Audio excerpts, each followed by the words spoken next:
صبح روشن تھی اور گرمیوں کے تھکا دینے والے دنوں میں ساری دنیا سے آزاد ہم مچھلیوں کی طرح میلی نہروں میں غوطے لگاتے، اپنے چہرے پہ کیچڑ لگا کر ڈراتے تھے ایک دوسرے کو۔ کناروں پہ بیٹھے ہوئے ہم نے جو عہد ایک دوسرے سے لیے تھے، اس کے دھندلے سے نقشے آج بھی میرے دل پر کئی نقش ہیں۔ خدا روز سورج کو تیار کر کے ہماری طرف بھیجتا تھا اور ہم سایہ کفر میں ایک دوسرے کے چہرے کی تابندگی کی دعا مانگتے تھے۔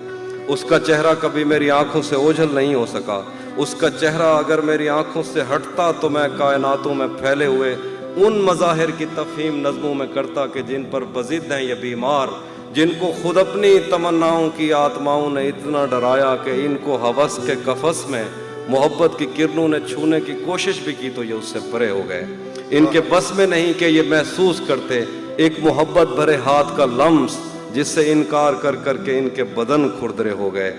جس سے انکار کر کے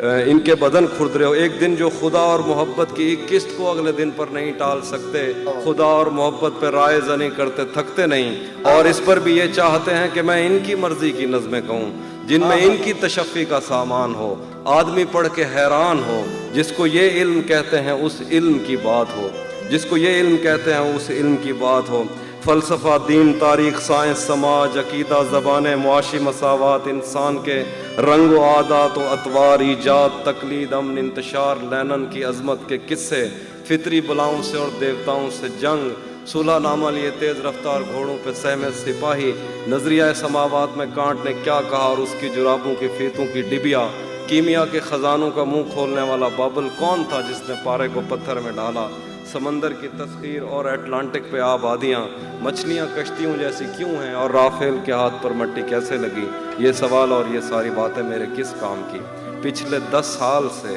اس کی آواز تک میں نہیں سن سکا، اور یہ پوچھتے ہیں کہ ہیگل کے نزدیک تاریخ کیا ہے۔ کیا کہنے